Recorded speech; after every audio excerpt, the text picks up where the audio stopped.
السلام عليكم، ازيكم عاملين ايه؟ يا رب دايما تكونوا بألف ألف خير. بصوا انا شكلي هنا كان مجهد شوية، بس كنت بصور بعد بقى ما خلصت المطبخ. وشوفوا لي الحوض القمر ده، بصوا راحة نفسية راحة نفسية وهو فاضي كده. تعالوا بقى هنملاه دلوقتي. شايفين الدنيا متبهدلة ازاي؟ تعالوا بقى نعملها مع بعضينا. واحنا بنعمل كده مع بعض بقى هكلمكم عن مشكلة جات لي من الهانم الأستاذة اللي بعتت لي المشكلة. عايزة اقول لكم بنوتة عسولة جدا والله، حبيتها قوي، تقريبا صاحبنا اصلا. المهم، تعالوا بقى في المشكله دي. انا استاذنتها ان انا هقول المشكله، قالت لي لا براحتك يا ندى. بصي بدعي ده انا هبدع تبديع. انت بصي انت خلاص خليتي خلقي هنا. المهم، بنوته الجميله دي بعتت لي بتقول لي يا ندى، كنت مع ناس صحابي و يعني قابلنا ناس يعني صحابهم معرفتهم يعني. فكان في شاب كده انا بصراحه اعجبت بيه، شكله كان حلو ومش عارفه ايه. فيعني كان في نظرات متبادله، بس عادي يعني مش مشكله. وانا عمري ما كلمت حد ولا حبيت حد ولا اتعرفت على حد ولا اي حاجه نهائي. فجاه لما روحت لقيته باعت لي اد، قلت بس هو ده خطيبي. المهم يعني راحت قبلت الاد واتكلموا مع بعض. سلم عليها سلمت عليه، قعدوا يتعرفوا على بعض. قالوا طب نتقابل. فقالت له لا معلش يعني مش هقابلك بقى لوحدي، احنا هنتقابل برضو مع صحابنا. فجابوا صحابهم ومش عارفه ايه، وبعد كده في الاخر بقوا ينزلوا ويتقابلوا هم لوحدهم، لان هم ارتاحوا لبعض وبقوا مبسوطين ويعني حبوا بعض. المهم، بتقولي بقالنا سنة ونص نعرف بعض لحد دلوقتي. أنا كنت في آخر سنة في الكلية، وهو لما تعرفنا يعني، وهو كان مخلص ودخل الجيش ومخلص وعنده شقة وجاهز يعني من كل حاجة وبيشتغل وكل حاجة. فاول ما خلصت قال لي انا هاجي اتقدم لك. طبعا انا فرحت جدا واتبسطت، وعايز اقول لك يعني كنت بتنطط من الفرحه كده. ورحت قلت لماما ده فلان وكده وعايز يتقدم لي، وشافني مع ناس صحابي وعايز يتقدم لي. بتقول لي فجاه اتفاجئت، في يوم لقيته بيتصل بيا، صحاني من النوم. رديت عليه لقيته بيقول لي بصي معلش هو حصل بس مشكله كده ومش هينفع ان انا اجي. فقلت له خير ايه المشكله؟ قال لها يعني ماما عامله مشاكل وبتاع، فمش هينفع ان انا اجي اتقدم دلوقتي. بتقولي بعدها بيومين كده بتاع عماله اجرجره في الكلام، يعني في ايه لقيته بيقول لي اصل ماما قالت لي مش هينفع تتجوز واحده انت مشيت معاها. امم امم بس ما تقلقيش انا هحاول احل الموضوع ده وهنشوف وبتاع وكده. بتقولي عشان بقى يحل الموضوع ده، هو احنا بقالنا دلوقتي بتاع 4 شهور هو بيحاول يحل الموضوع، انه يقنع مامته ان هو يجي يتقدم لي.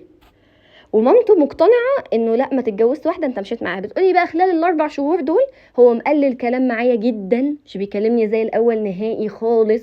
بيعدي اسبوع واسبوعين ومش بيكلمني خالص، وانا اللي بقعد الف وراه واكلمه واحاول ادور عليه واسال عليه، وما بيكلمنيش ليه. يقول لي اصل مشغول، اصل معلش، اصل ماما تعبانه، اصل بابا مش عارفه في المستشفى، اصل مش عارفه ايه. تقولي عمال يتحجج بحجج لدرجه ان انا خلاص بقيت حاسه ان مامته اقنعته بالكلام ده.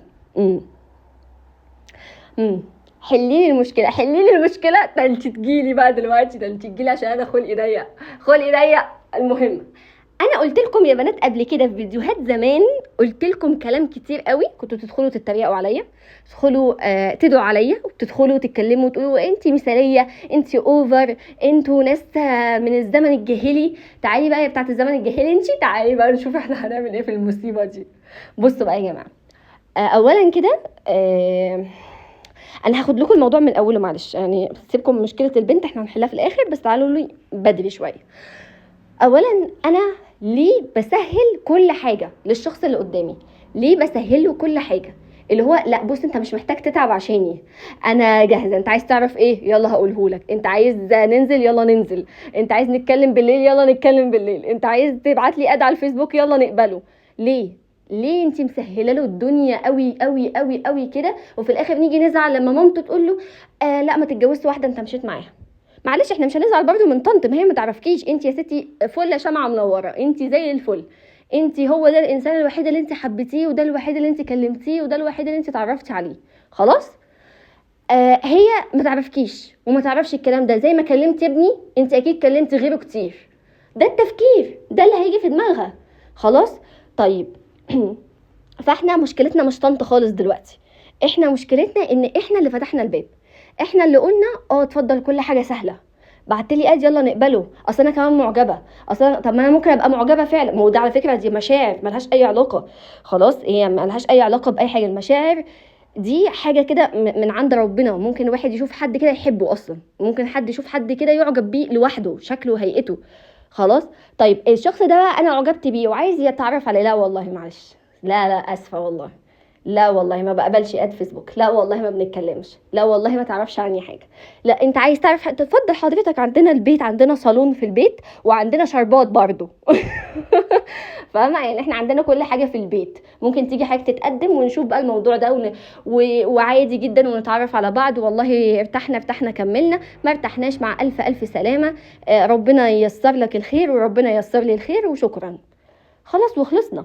لكن انا اقعد اسهل له في كل حاجه، طب ما هو كده مش محتاج يتعب عشان يعرف اي حاجه عني، خلاص ما هو عارف كل حاجه. واتقابلنا وخرجنا واتكلمنا لما نيجي بقى نتخطب بقى هنعمل ايه؟ هنقول ايه اصلا؟ ولا اي حاجه. هيبقى بقى فاضيين للمشاكل ووجع الدماغ. ما هو بيقولك ليه جواز الصالونات اللي انتوا بتسميه صالونات، هو مش صالون، معلش بقي لازق في بعضه. ليه جواز الصالونات اللي هو المصونات الناس بتقول عليه بينجح اكتر من الجواز عن حب؟ عشان جواز عن حب انت بتفضلي حبيبتي تتنازلي طول الوقت، تفضلي كل شويه ساب الشغل هساعدك، مرتبك مش هعمل معاك، انت بتشتم وبتزعق وبتضرب هستحملك عشان بحبك، ايا كان ايه افعالك الوحشه اللي انا مش هقدر اتعايش معاها هستحملها عشان بحبك. فعشان كده بنيجي بعد كده طلاق ومحاكم أسرة ونيلة وكل حاجة زي الزفت. معلش يعني اعذروني انا بكلمكم اختكم في الله، خلاص. طيب ليه؟ عشان احنا سهلنا الدنيا؟ لا احنا المفروض ما نسهلش الدنيا، احنا بنختار بالعقل. والله انا واحدة تعليمي كذا واسرتي مستواها كذا، فانا مستنيه حد يكون على قد تفكيري وعلى قد تعليمي وعلى قد اسرتي وخلاص، يبقى احنا كده زي بعض، او هو حتى لو اعلى سنه ما فيش مشكله، وتمام بارك الله فيما رزق وبنتجوز. خلاص انا واخترت اب لولادي واخترت زوج واخترت كده، وبعد كده الحب ده والله يا جماعه بيجي. انا ما اعرفش ليه الناس بتفضل ما تسيرش امورها. الحب بيجي والله بعد الجواز، وبيجي في الخطوبه كمان حتى لو جواز مصونات. يعني ما حدش اصلا بيقبل، يعني لو هو ما بيحبش من البدايه محدش بيقبل ان هو يتجوز كده وخلاص عشان اي واحد وخلاص.